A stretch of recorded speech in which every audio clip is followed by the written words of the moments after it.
simulan na natin ang balitaan. Narito ang malalaki at makabuluhang balita ngayong araw.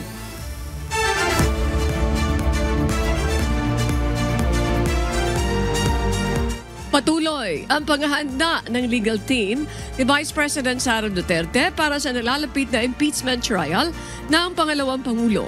Muling iginit nito na minamadali at hindi dumaan sa tamang proseso ang kaso. May pattern umano ng panggigipit at hindi patas na isinasagawa ang mga pagdinig ukol sa confidential funds. Binatikos din ni BP Duterte ang mabilis na pagpirma ng mahigit sa 300 kongresista na duda niyang nabasa at naintindihan ang dokumento. Tinawag niyang bloodbath.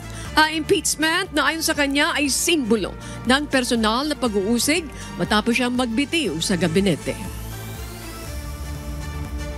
We have always said that the impeachment is a political persecution. It is the administration going after me after I resigned from the cabinet. And if it's a persecution, it's some sort of crucifixion against me. Diba? And so when there's a crucifixion, there's blood. So it's a bloodbath. My bloodbath. So I'm just sad that many people refuse to understand the context wherein I give a statement. Sa kabila ng pagpapaliban sa presentation ng Articles of Impeachment sa June 11, umaasa si Representative Lawrence Defensor na matutuloy pa rin sa July 30 ang pagdilitis kay Vice President Sara Duterte. Binatikos ng mambabatas ang posibleng karagdagang delay na anyay masama para sa demokrasya. Nababahala rin si dating Senadora Laila de Lima at sinabing maaaring senyalis ito ng tangkang pagbasura ng Senado sa kaso. And they said that they will prioritize the priority bills under the LEDAC. But as for any further delay, it's very bad for democracy. It's not a good reflection of how the Senate wants to proceed with this impeachment trial. Isa yan sa mga senyales na sa tingin ko may nangyayari. Sa tingin ko meron na ganyang usapin that kino-consider na nila yan to kill the impeachment trial.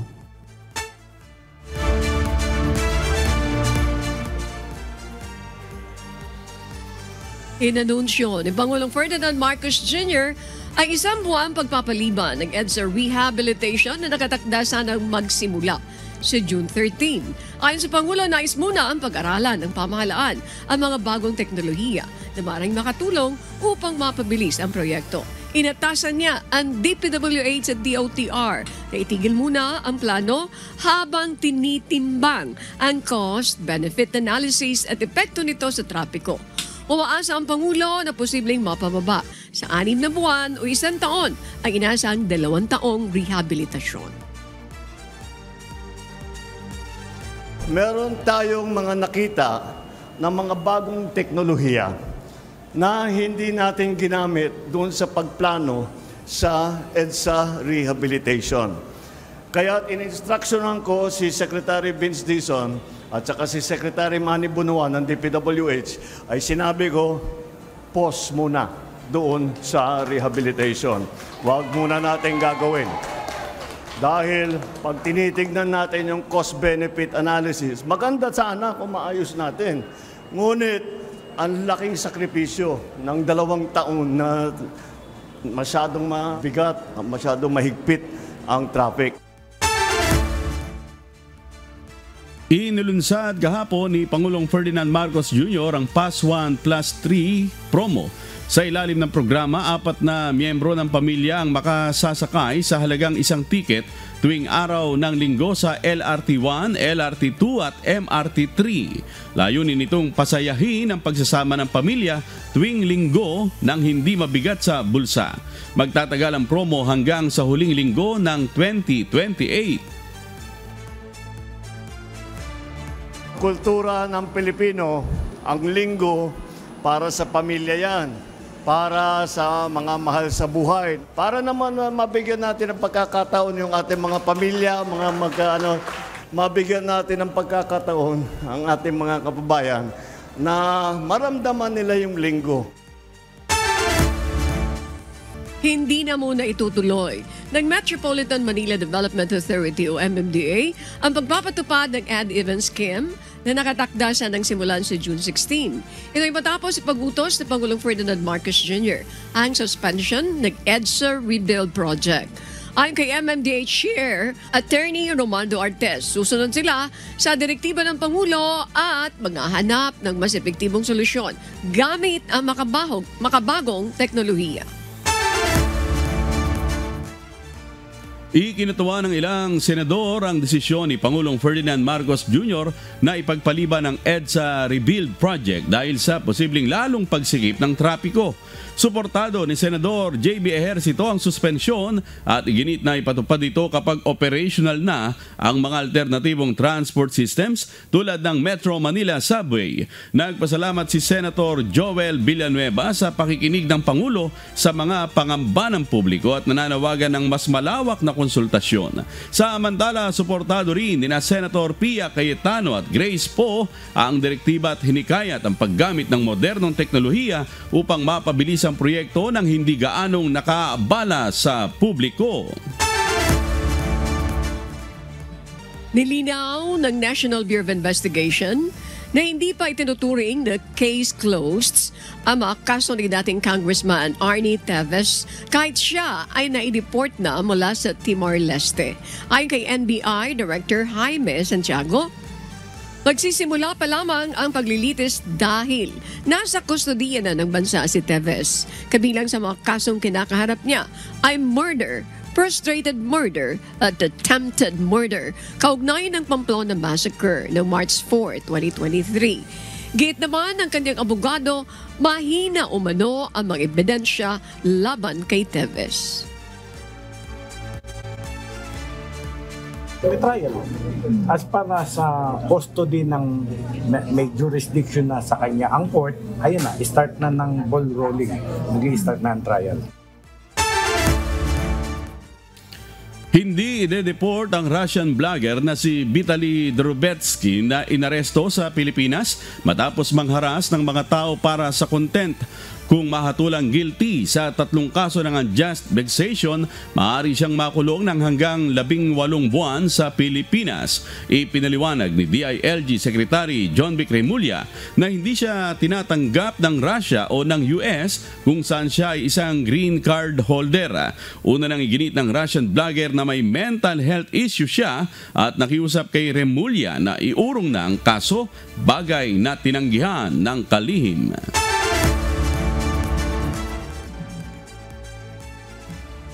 Mariing kinundinan ni Defense Secretary Gilbert Chodoro Jr. at AFP Chief of Staff General Romeo Brawner ang mga mapanlinlang na ulat mula sa mga umano'y Chinese intelligence agents na nagpapanggap na journalists. Pinuna ng mga opisyal ang pagbaliktad na mga ito sa kwento sa social media na iniiwasan umano ng Pilipinas ang issue sa West Philippine Sea. Hinarang ako at yun nga, pinipilit tayong tanungin, pero dahil nagmamadali kami, papunta kami dun sa isang meeting natin, bilateral meeting, hindi ko sinagot. But then later on, naglabas sila sa WeChat, binaliktad nila yung istorya na umiiwas daw tayo sa mga tanong nila about West Philippine Sea at Nakikipagsagutan naman si Defense Secretary Chodoro nang matanong kung proxy ba ang Amerika o ng Amerika ang Pilipinas sa Shangri-La Dialogue sa Singapore. No, ako tinanong, nakipagsagutan ako na matagal. Dahil tinanong nila sa akin kung tayo daw ay proxy lang ng Amerika. Sabi ko, hindi tayo proxy. Natural, Pilipino tayo eh. Pero sila magnanakaw ng teritoryo. Eh di, nagsagutan na kami na nagsagutan.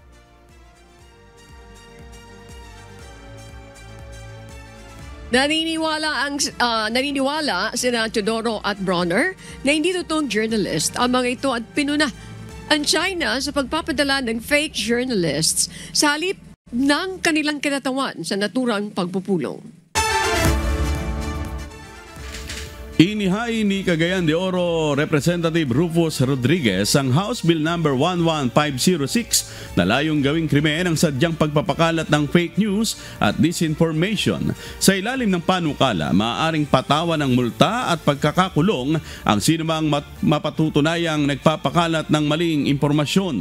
Tiniyak ng kongresista na may judicial safeguards ang panukala upang mapanatili ang karapatan sa malayang pamamahayag.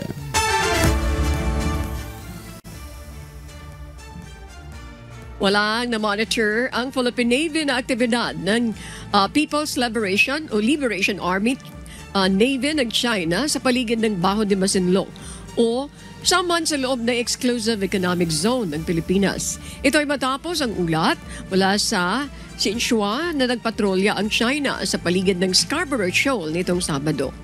Marinito itinanggi ni Rear Admiral Roy Vincent Trinidad at sinabing tanging mga barko ng China Coast Guard, Maritime Militia, Vietnam at Taiwan ang nakita sa lugar. Nananawagan ng National Wage Coalition sa Kamara na ipasa na ang 200 peso across the board wage hike bago mag-adjourn ng 19th Congress sa June 13.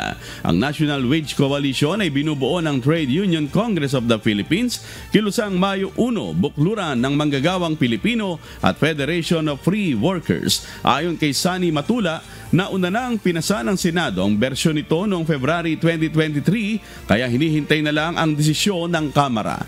Nakatakdang magsagawa ng kilos protesta ang ilang labor group ngayong araw para igiit ang batas na matagal nang hinihintay ng mga manggagawa. Kapag naipasa ito, ang magiging unang nationwide legislated wage hike mula pa noong 1989.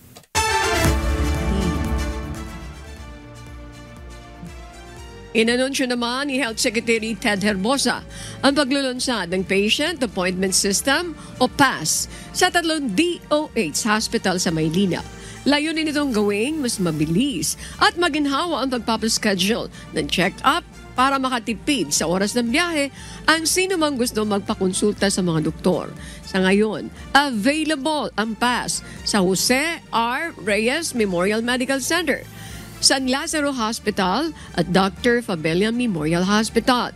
Maaaring magpa-appointment sa loob lamang ng 2 hanggang 3 minuto. I-type lang ang patient appointment doh.gov.ph. Muling inaasahan ng dagdag bawas sa mga presyo ng mga produktong petrolyo simula bukas June 3. Posibleng walang maging paggalaw o tumaas ng hanggang 30 sentimos ang kada litro ng diesel habang 20 hanggang 40 sentimos naman ang inaasahang pagtaas sa presyo ng gasolina. Maaari ring hindi gumalaw ang presyo ng kerosene o kaya ay bumaba ng hanggang 20 sentimos kada litro.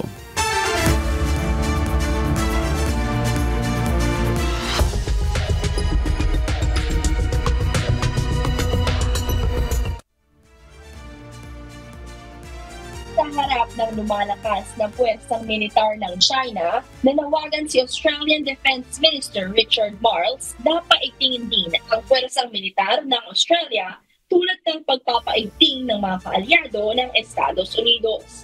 Layunin nito ang pagpapanatili ng kapayapaan at seguridad sa rehiyon. Sa usaping ito, mahalagang pag-isipan kung paano tayo makatutugon sa mga hamon pandaigdig. Ito ang humahatap na balita for Priores. Hindi sapat na umasa lamang ang Australia sa Estados Unidos upang harapin ang lumalakas na presensya ng militar ng China sa Indo-Pacific. Ayon kay Australian Defense Minister Richard Marles, mahalagang palakasin pa ng bansa ang sariling kakayahang militar upang maging mas handa sa mga posibleng banta mula sa China. Kaugnay nito, binigyang diin ni Defense Minister Marles ang pag-i-invest sa depensa ng bansa. Nagbigay rin si Marles ng babala tungkol sa malawakang conventional military build-up ng China na animong pinakamalaki mula noong World War II. Subalit isinagawa ito ng walang strategic transparency o katiyakan para sa iba pang mga bansa. Samantala, siniguro ni US Defense Secretary Pete Hegseth na hindi pababayaan ng Trump administration ang mga kaalyado nito sa Indo-Pacific sa kabila ng militar at ekonomikong panggigipit ng China. Gayunman, binigyang diin din umano ni Hegseth na ang mga kaalyado ng Estados Unidos ay dapat mag-ambag ng higit sa kanilang sariling depensa. Ano pat hindi interesado ang Estados Unidos na harapin lamang nila ang banta mula sa China, kundi ay makinabang sa mas malakas, mas handa at mas matibay na kaalyado bilang pangunahing strategic advantage. Ayon kay Marles, kasalukuyang pinalalakas ng Australia ang kanilang defense spending upang makatulong sa isang epektibong regional balance at maiwasan ang paggamit ng lakas para sa pagtamo ng strategic goals. Sa kasalukuyan, nakatakda umanong maabot ng Australia ang 2.33% ng kabuuang GDP nito para sa defense spending sa taong 2033 hanggang 2034 mula sa kasalukuyang 2.02. Gayunpaman, binigyang diin din ng Trump administration na kailangan pang itaas ng Australia ang kanilang defense spending upang makasabay sa mga hamon ng rehiyon. Early Briones, humahataw sa balita ngayon. Nagpahayag ng pagtutol ang China laban sa Amerika matapos ang umano'y mapanirang komento ni US Defense Secretary Pete Hegseth. Ayon sa China, walang pagpapahalaga si Hegseth sa panawagan ng kapayapaan mula sa mga bansa sa rehiyon. Ito ang humahataw na balita ni Nico Chicano. Tinutulan ng China ang pahayag ni Hegseth na tinawag nilang pananakot sa rehiyong Indo-Pacific. Ayon sa kanila, ang komento nito sa Shangri-La Dialogue sa Singapore noong Sabado ay mapanira at may layuning maghasik ng pagkakabahagi. Giit ng Chinese Foreign Ministry sa halip na isulong ang kapayapaan, inakusahan ni Hegseth ang China gamit ang maling aligasyon at tinawag itong banta. Dagdag pa nila, ang US ang nagpadala ng mga armas sa South China Sea at patuloy na nagpapainit ng tensyon sa Asia Pacific. Hinimok ni Hegseth ang mga kaalyado ng Amerika kabilang ang Australia na dagdagan ang kanilang defense spending. Nangako naman si Australian Prime Minister Anthony Albanese ng dagdag na 10 bilyong Australian dollars or 6 na bilyong US dollars para sa depensa. Sa ilalim ng ugnayang pangdepensa ng US at Pilipinas, nag-deploy ang US military ng Typhoon launcher sa Luzon na kayang tumarget sa China at Russia. Patuloy namang pinagtatalunan ng China at Pilipinas ang soberanya sa ilang isla sa South China Sea kasabay ng tumitinding maritime tension sa pagitan ng kanilang coast guards. Ayon kay Senior Colonel Zhang Qi ng PLA, ang presensya ng warships at warplanes ng ilang bansa sa South China Sea ay paglabag sa soberanya at karapatang pandagat ng China. Kamakailan nagsagawa ng joint maritime operations ang US, Australia, Japan at Pilipinas. Inaangkin ng China ang halos buong South China Sea, kabilang ang ilang exclusive economic zones ng Brunei, Indonesia, Malaysia, Pilipinas at Vietnam. Sa forum ng Pangulo ng Asya, binalaan ni Hegseth na ang anumang tangka ng China na sakupin ang Taiwan ay magdudulot ng malubhang epekto. Nico Chicano, humahataw sa balita. Ngayon! Mahigit 17,000 tao sa Manitoba ang sapilitang inilikas dahil sa matinding wildfire. Kabilang na ang humigit kumulang 5,000 residente mula sa Flin Flon. Ayon sa mga otoridad, walang inaasahang pag-ulan sa mga darating na araw at may posibilidad pang lumala ang sitwasyon dahil sa malalakas na hangin. Ito ang humahataw na balita ni Abby Valdez. Libo-libong tao ang inilikas sa Saskatchewan at Alberta, kabilang 1,300 sa Swan Hills dahil sa tumitinding wildfire. Babala ni Premier Scott Moe, maaaring umabot sa 10,000 ang mga lumilikas kung magpapatuloy ang init at tagtuyot. Sa kabuuan, may 188 aktibong wildfire sa Canada. 100 dito ay labis ng kumakalat at di makontrol. Umaabot na rin sa US ang usok at may mga babala sa kalidad ng hangin. Tumulong na rin ang US sa pagpapadala ng 150 bombero, mga kagamitan at air tanker sa Alberta. Sa Northern Manitoba, inilikas ang 600 tao sa Cranberry Portage matapos mawalan ng kuryente. Nagbukas na rin ang mga evacuation centers sa iba't ibang bahagi ng Manitoba. Sa Winnipeg, fully booked na ang mga hotel para sa mga evacuee. Nanawagan naman ang mga pinunong katutubo na bigyan sila ng prioridad.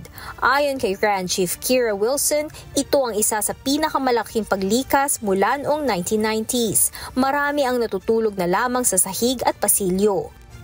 Ang sunog na nagbabanta sa Flin Flon ay nagsimula sa Creighton, Saskatchewan at agad na lumipat sa Manitoba. Naaantala ang paglipad ng mga bomba ng tubig dahil sa makapal na usok at drone. Inilikas na rin ang 1,200 residente ng Creighton. Sa Saskatchewan, mahigit na 8,000 na ang napilitang lumikas. Abby Valdez, humahataw sa Balita Ngayon.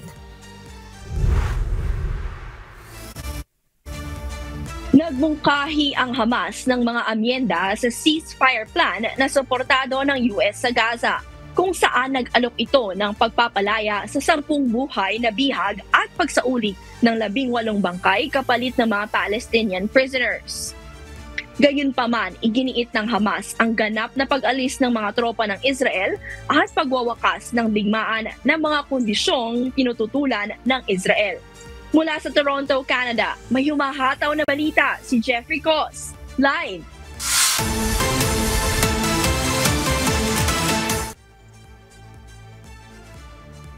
Yes, Jeffrey. Kaya nagbigay ng Hamas ng positibong tugon sa ceasefire proposal ni US Envoy Steve Witkoff. Ngunit humiling ng mga amyenda.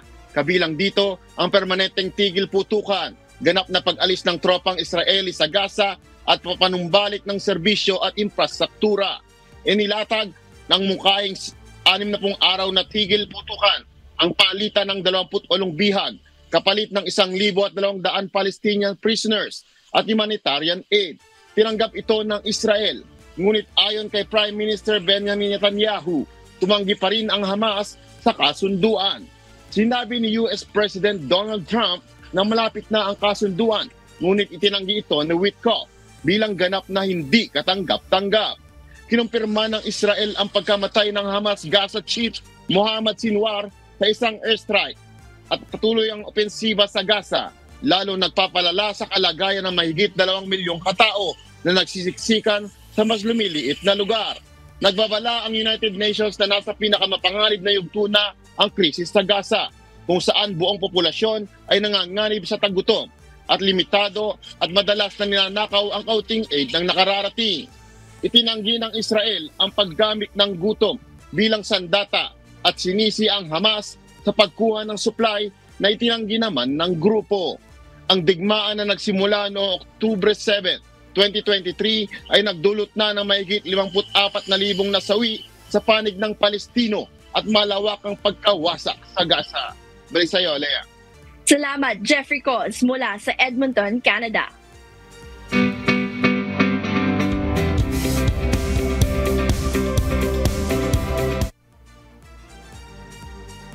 Iba't ibang aktibidad para sa mga Pilipino ang isasagawa ng mga konsulado at embahada ng Pilipinas sa iba't ibang bahagi ng mundo.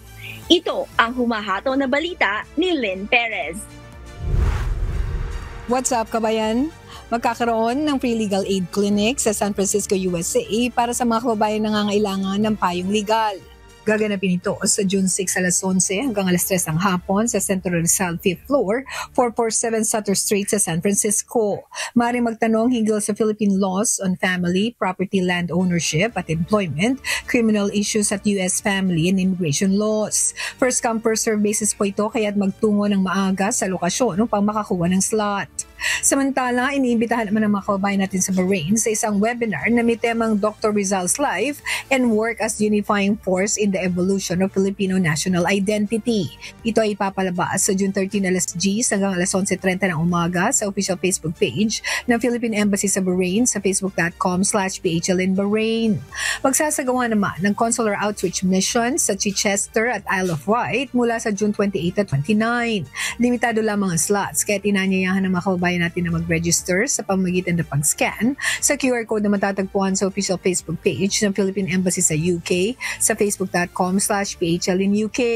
Samantala, naglabas ng listahan ng Philippine Embassy sa Egypt ng mga passports na ready na for release. Makikita ang listahan sa bit.ly/Cairo Release PPT. Maaari namang mag-schedule ng inyong appointment sa pag-claim ng mga passport sa bit.ly/Cairo PE appointment. Huwag kalimutang dalhin ng inyong lumang passport at resibo sa araw ng release at authorization letter kung hindi kayo mismong passport holder ang magka-claim ng inyong mga passport. Lynn Perez, sumahataw sa Balita Ngayon.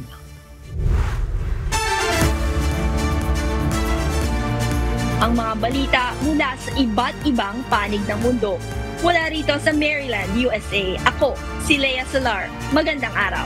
Ngayong umaga, makakasama natin si Corrections Technical Chief Superintendent Maria Fe Marquez mula po sa Bureau of Corrections upang maipagkaloob sa atin ang mga programa ng ahensya para sa mga nakapiit at nakatakdang lumaya na ng mga bilanggo at ang mga hakbang, mga layunin na para makatulong sa kanilang mga pagbabagong buhay at muling pagbabalik sa lipunan.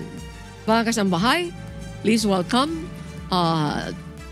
Corrections Technical Chief Superintendent Maria Fe Marquez. Magandang umaga, ma'am. Magandang umaga po at magandang umaga po sa lahat ng taga-subaybay. Thank you for finding time with us dito sa Atang Balita. Of course, anytime po, ma'am. Ma'am, congratulations. I understand. Dalawa pala ang MA nyo. MA ng Psychology and MA ng National Security Administration. And bagay na bagay kayo. Okay. Ma'am, my first question. Pwede niyo bang bigyan muna kami ng mga impormasyon? Ano bang mga programa na mayroon ang Bureau of Customs para doon sa mga bilanggo?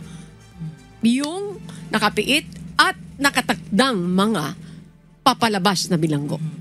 Ang Bureau of Corrections po ay may 6 na reformation programs. Isa po dito ang work and livelihood, moral and spiritual, behavior modification, education and training, at saka sports and recreation po, at saka health and welfare.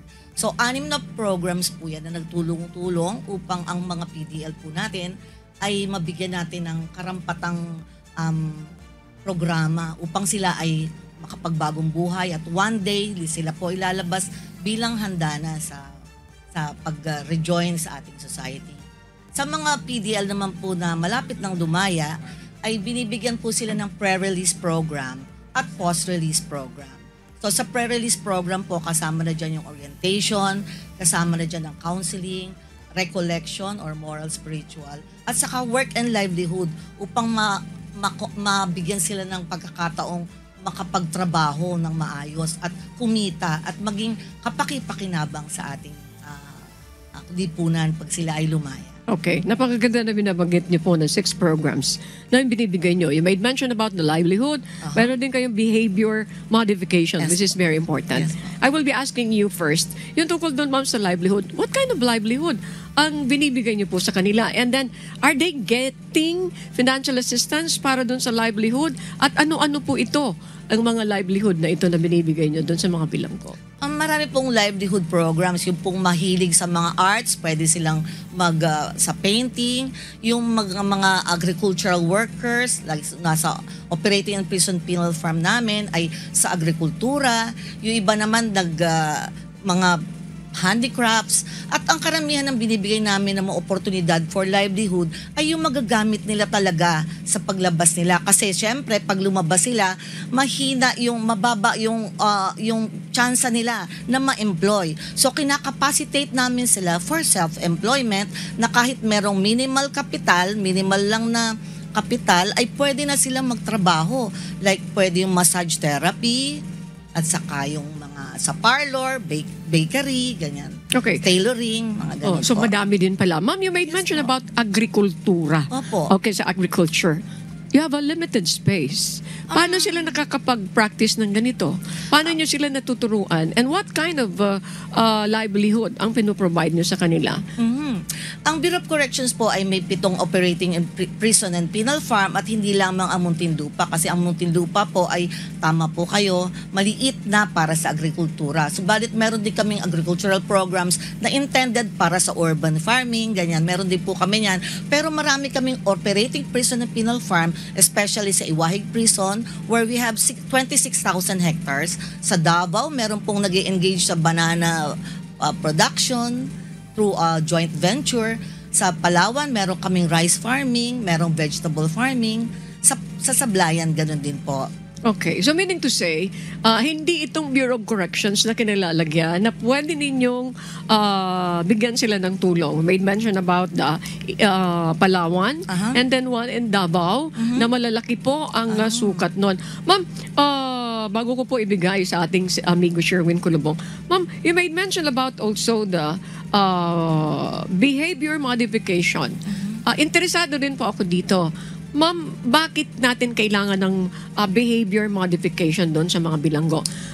By the way po, bago nyo sagutin yan, ano po yung mga bilanggo na mayroon tayo dito sa Bucor? At ilan ang mga sentensyang ibinibigay? At ano ang sako po ng Bureau of Corrections? Okay po. Ang Bureau of Corrections po ay mandate ng batas upang mangalaga sa mga sentensyado or mga convicted mga persons, kaya nga ang tawag persons deprived of liberty, na may sentensya na 3 days and 1 day pataas. Ang 3 years po naman and below ay nasasakupan po ng BJMP. So kami po ay nangangalaga sa ngayon ng more than 54, sometimes umaabot po ng 55,000 PDL na naka-station po sa NBP, which is the main prison, and there are 6 other prisons, and we have 1 prison na correctional institution for women. Para sa mga kababaihan, meron na rin po tayong correctional institution for women sa Davao at maging sa Iwahig Prison. Okay, napakadami dito. Imagine, this is 55,000. Ang total population po ay 55,000. Ma'am, can you give me an idea, kung meron kayong datos, ilan ang papalabas sa kanila? And paano yung titulong ng Bucor para doon sa pagpapalabas nitong mga nakatakda ng lumabas? Hindi po natin masabi ng eksakto yung papalabas at any given point kasi meron pong napaparulan which is given through the Board of Pardons and Parole at meron pong na-acquit yung mga naka-appeal na PDL na nire-rebisa ng korte at sila ay binibigyan na acquittal, yung iba naman habeas corpus. Pero yung karamihan po na expiration of sentence, nakukompute po namin yan. At yan po, buwan-buwan po, nakakapagpalabas si Bucor ng 400 to 1,000, sometimes more, ng mga PDL na lumalaya po. So, ibig sabihin, ma'am, na kasi one time, we had an interview with the Bureau of Jail Management and Penology. Mayroon silang binabanggit. This is not a comparison. I just want to cite this. Mayroon silang binabanggit na sila, bago dumating sa takdang paglabas ng isang PDL, ay mayroon na silang mga ginawang preparation para at least doon sa takdang araw ay talagang lalabas sila. Ma'am, kayo po ba nagagaranti din ninyo na doon sa mga nakatakdang lumabas kung kailangan nila ng GCTA? By the way, itong GCTA, this is good conduct time allowance. Pag halimbawa yung isang PDL ay double murder, ang kanyang sentensya. Pero, ima-minus yun yung good conduct time allowance. Tama po ba? Yes po. Kung doon sa double murder, that is ano po yun? 2 sentensya ng reclusion perpetua. Ano po ba yan kailangan i-serve niya? Yung 40 years o kailangan kalahati lang doon? Ang sinasabi po ng batas natin ay hindi po tayo pwede magkulong ng isang individual ng more than 40 years. So what happens is 40 years po yung dapat niyang serbisyohan. Pero meron po tayong batas na RA 10592 kung saan ang isang PDL basta't nagbe-behave ng maayos, nagpa-participate sa reformation programs, ang kanyang sentensya po ay lumiliit.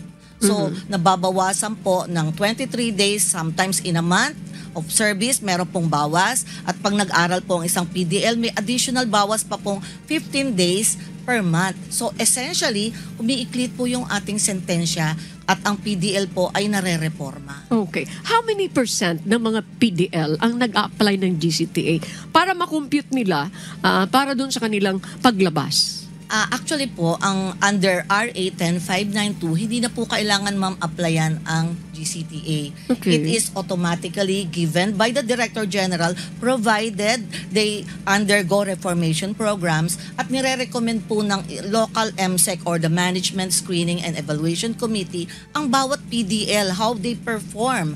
Kung siya ba ay nagpapakabait, nagpapakabuti, at kung siya ba ay magbasagulero, kung meron po siyang na breach of discipline, meron siyang nilabag na prison rules, siya po ay nag-undergo ng process din. Iniimbestigahan at pag found guilty, meron pong corresponding punishment or penalty kung saan hindi na po siya na-entitle sa GCTA for a particular month or 2 months. So you're doing this without delay?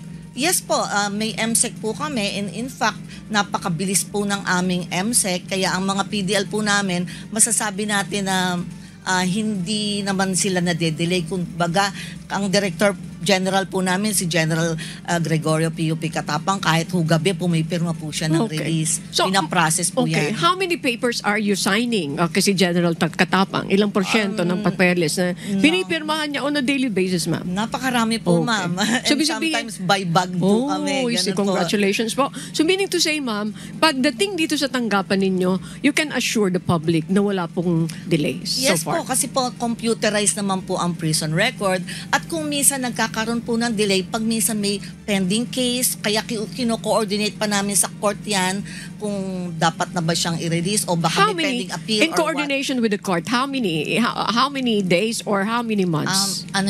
Days lang po yan, ma'am. Okay. Sumusulat po kami sa court on a daily basis and we do that before the expected time of release. So we do it proactively. Okay. We're talking about the Bucor because the Bucor is different from the Bureau of Jail Management and Penology. As we mentioned earlier, yung sa Bureau of Jail Management and Penology, only 3 years pababa. But dito sa inyo, 3 years up. Opo, Okay. basta finally convicted Final judgment na dito. Sila kasi minsan undergoing trial or Okay. under investigation, kanila po yun. Pag finally convicted at ang sentence po ay 3 years and 1 day or pataas, sa amin na pong pangangalaga yun. Okay. Nagawi po ako dito noong 1990s when I was young. Nasundan din po yan ng Justice on Air during that time sa program ni Kuya Daniel. Ma'am, ng 90s, yung mga kulungan dito parang siksikan pa. Ano bang pwede mong maipagbigay alam sa amin na marami ng changes? That time, ilan ba yung ideal prisoner in one cell? Ang ideal po na sinusunod namin is 4.7 square meters per PDL. Noong pong panahon na nabanggit ninyo, ang congestion rate is, nagre-range po siya ng 300 to 350, sometimes 369%. Yun ang na-witness ko that time. Opo, ma'am. But right now po, marami na pong infrastructure and right now marami pong pinapagawa ang aming Director General kasi ang advokasya niya is labanan ng congestion kasi yun ang basic na, yun ang foundation for a good reformation program eh. So pag hindi ka siksikan, maginhawa ka, may kinakain ka, mas lalo kang maganda ang tinatahak mo sa buhay na makapag-reforma. So ngayon, ang congestion rate po namin ay 200% na lang at ang bilibid po na main prison, hindi na po ganun kasiksikan pa kasi dinadala na po namin sa operating prison and penal farm kung saan malawak ang kanilang oportunidad na makapag-reform, makapagtanim at kung ano-ano pa. Okay. It's nice to hear that from you, Superintendent Maria Marquez, na from the Office of the Bucor, wala po itong mga delay pagdating doon sa paglabas ng mga bilanggo natin. Kung as far as your office is concerned. Okay. At this point, ma'am, mayroon tayong isang kasama dyan mismo sa loob po ng studio, si Amigo Sherwin, para sa kanya mga katanungan. Amigo Sherwin, please go ahead. Good morning, Ma'am Marquez. Tanong ko lang po, doon po sa mga lumaya na PDL, especially yung pong mga matatagal na bago po makalabas, meron po bang programa ang Bucor para matulungan po sila gaya po ng pinansyal o kaya kung papaanong mapapalapit uli doon sa kanilang mga mahal sa buhay, ma'am? Opo, meron po kami mga programa, meron po kaming pre-release at post-release program. Tungkol naman po sa pinansyal, under po sa aming General Appropriations Act, nagbibigay po ang gobyerno ng 500 pesos for each released PDL at yung actual na pamasahe niya upang siya ay makauwi kung saan siya dapat umuwi, at yung wala pong kapasidad na makauwi, yung mga naka-wheelchair o kaya mentally deranged, sila po ay door to door po ng Bucor yan sa kanilang tahanan upang masiguro namin na nakauwi siya. At most of the time, nagko-conduct kami ng counseling with the family kasi yung counseling po nakakatulong yon para sa healing, para acceptance ng pamilya at ng mga kapitbahay at lipunan. Kasi ang PDL po, pag ang released PDL, so hindi na po siya PDL, kailangan po niya ng suporta. Kailangan po siya ng pagtanggap at suporta hindi lamang sa pamilya, sa lipunan, sa gobyerno. Meron po kaming noon pong lamang November ay pinirmahan po ng maraming government agencies. It's a whole of government approach and whole of nation approach upang tulungan ng mga release PDL. Like kasama po dito ang DOLE, ang DSWD, ang DepEd, ang PPA, Parole and Probation, at kung ano pa, TESDA kasama po dyan upang sumuporta sa release PDL. At yun po ay ongoing na sa Mimaropa, sa Sablayan Prison. Naka-pilot testing na kami dyan. At later on po, lahat ng OPPF i-implement yan kasi may memorandum of agreement po kami. At meron din po kaming bagong programa, yung Blue and Red Ribbon, patterned after the Yellow Ribbon Project in Singapore. Yun naman po ini-engage ang lipunan upang tanggapin, mabawasan ng stigma at tanggapin sila. Kasi yun ang unang step para si PDL ay, ang ex-PDL ay maka-move forward at magkaroon din ng mga rights and privilege na katulad din natin. Okay. Ma'am, any update dun po sa isinasagawang decongestion dyan po sa Bucor? Opo. Dati po, ang congestion rate natin nagre-range po ng 300 to 300.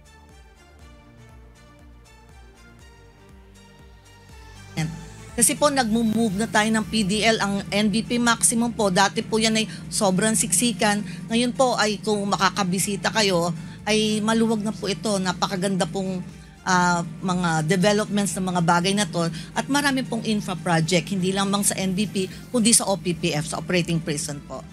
Alright. Maraming salamat po, ma'am, at balik sa iyo, Ani. Maraming salamat, amigo Sherwin. Alam mo, ma'am, nakakatuwa itong mga ibinabalita nyo sa amin. Yung UNTV po, most of the time, may mga nagre-request ng mga medical missions, ng mga bilangguan, at lagi-lagi po na tumutulong ang UNTV.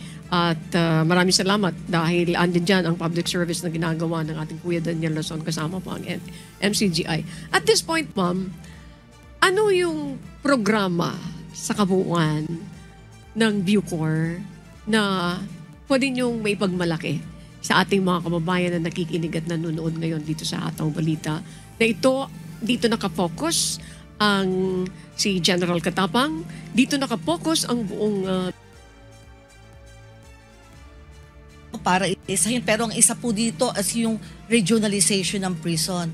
Dati po ang mga PDL nakakonfine lamang sa malalayong prison. Ngayon po, ang gusto niya lahat ng regions throughout the country ay magkaroon na kami ng correctional facility upang ang PDL po ay madali nang madalaw ng kanyang pamilya at ang reintegrasyon, ang inspiration at ang pag-asa ay nasa puso nila dahil lagi nila nakikita ang kanilang pamilya.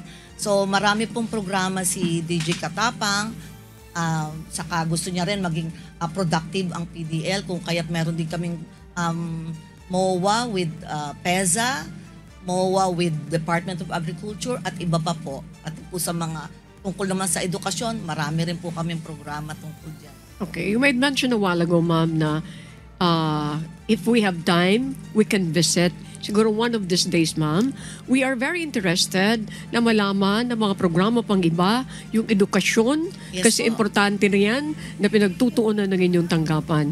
We are very much willing at ngayon pa lang po ay nagpapahatid na po kami, nagpapauna na po kami na gusto pa rin po namin sa mga susunod na araw na makapag-invite to discuss other remaining programs na hindi nyo po na-discuss Yes ngayong araw. po, ma'am. You're always welcome po. Ang tungkol na bang sa edukasyon, ma'am, meron din po kaming college program. Yan po ang wala sa ibang bansa, but meron po tayo sa Pilipinas. Thank you so much. Next time, we will discuss that. At sa pagkakataong ito, nagpapasalamat tayo dito po sa ating panauhin ngayong umaga. Corrections Technical Chief Superintendent Maria Fe Marquez. Sa ngalan po ni Kuya Daniel Rason, sa ngalan ng bumubuo ng UNTV dito sa Hataw Balita, magandang umaga. Thank you so much for finding time with us. Thank you ma'am. po so much din po on behalf of Bucor po. Thank you very much. At sa aming ibabahaging mga salita ng Diyos na ating sandigan mula sa Kawikaan, Kapitulo 4, Talatang 13. Hawakan mong mahigpit ang turo, huwag mong bitawan, iyong ingatan, sapagkat siya'y iyong buhay.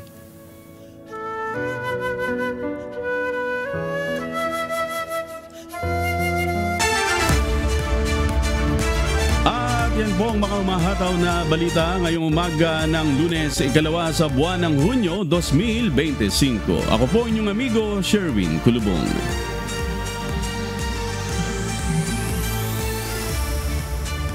Sa ngalan po ng lahat na bumubuo ng UNTV News and Rescue, UNTV, Radyo La Verdad 1350 at ng ating mga correspondent mula sa Pilipinas at sa iba't ibang panig ng mundo. Ako naman po, si Annie Rentoy. At dito sa UNTV at UNTV Radyo La Verdad 1350, Diyos ang aming sandigan, serbisyo publiko ang aming pinahahalagahan. Susunod na po ang Good Morning Kuya. Salamat po sa Diyos at magandang umaga.